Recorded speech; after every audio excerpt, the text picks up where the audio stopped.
Soviet embassy in Canberra, Australia's capital, curious crowds gather at the gate, hastily locked when Russia broke diplomatic relations. Embassy workers don't hesitate to use hoses to squirt those watching the departure preparations of Ambassador Generalov and staff.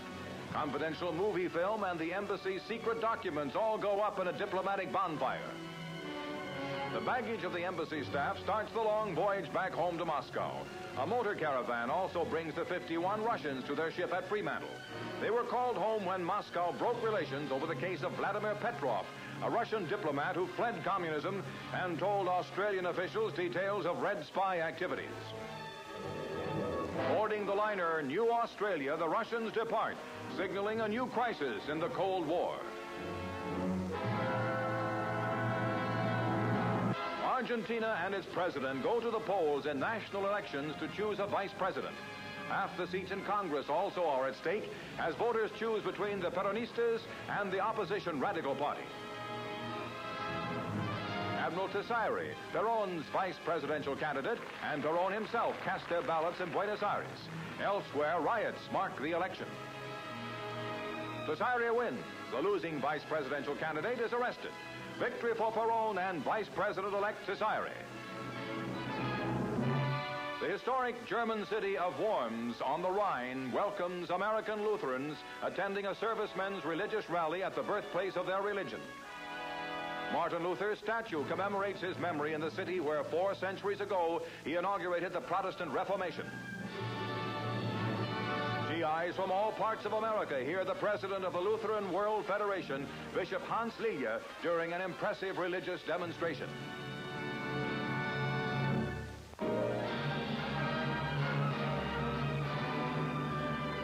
President Eisenhower welcomes a new Republican senator to Washington, Mrs. Eve Boehring of Nebraska, 8th woman in history to serve in the upper house. Ike swaps hunting yarns with the Capitol's newest lady legislator. Greeting the United Cerebral Palsy poster children at the White House, Mrs. Eisenhower receives a bouquet from the youthful Messengers of Hope. The youngsters, Linda Lou King, Craig Thomas, and Charles Stolberg, are helping to launch a month-long campaign for $8.5 million. Accepting a symbolic beacon of hope, the First Lady urges support for the fund drive. The Georgescu's call at the White House with gifts to thank the president for his help in reuniting mother and father with sons Constantine and Peter, held captives by the communists in Romania.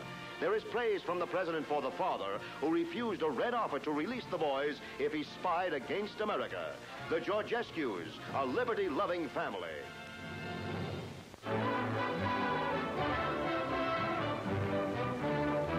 The three Samaro brothers, 8, 9, and 11, want to be trapeze performers, and their family has done everything possible to encourage them, even to installing trapezes in their living room in Berlin. Unusual? Yes, but it's only a matter of getting used to it. Visitors never get bored at the Samaro apartment. When conversation lags, you merely watch the show and hope the kids won't land in your lap.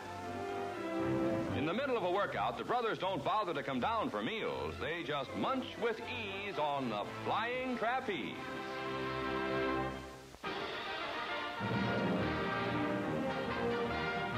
Gymnastic gym dandies match muscles and motions in the National AAU Championships at San Fernando, California. Joe Tim Way is tops on the trampoline. The star on the still rings, Leonard Harris, is a study in strength, skill, and body control.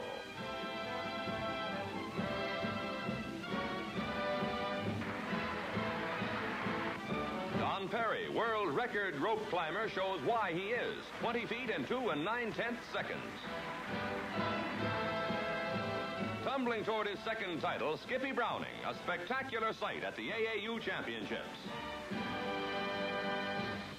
The 80th running of the Kentucky Derby, America's traditional turf classic, finds 100,000 racing fans streaming into historic Churchill Downs at Louisville. Despite gray overcast skies, it's a whopping, roaring, color-splashed show. Parading to the post are 17 crack 3-year-olds. And they're off. Stampeding out of the starting gate, horses are bounced like corks in a whirlpool as jockeys drive for position. A mile and a quarter away waits Turf Immortality and the richest Kentucky Derby jackpot of all time, $102,000. Storming past the stands for the first time, Hasty Road is out front. Timely Tip is second and Determined third. Correlation, the favorite, is 15th and highly regarded Goyamo 16th as the field swings into the first turn. It looks like another Derby upset in the making. Whirling down the long backstretch, it's still Hasty Road, Timely Tip, and Determined running 1, 2, 3. Streaking toward the final bend, Determined is beginning to move up on the outside. Getting ready to pass Timely Tip. Now it's the biggest horse in the race, Hasty Road, against the smallest, Determined. Coming off the turn, flashing on through the din set up by 100,000 throats, Determined drives for the lead. One moment it's a bitter two-horse duel, then in a flash, Determined is out front and flying. The cool, sure hands of jockey Ray York, shooting for his first win in the run for the Roses, are steering the tiny Comet from out of the west toward the promised land. Slow motion shows Determined, the game little colt with the great big heart, kicking dust at Hasty Road and the rest of the field. Along the Glory Road, the first gray horse ever to win the Classic, Determined charges to victory in the Kentucky Derby.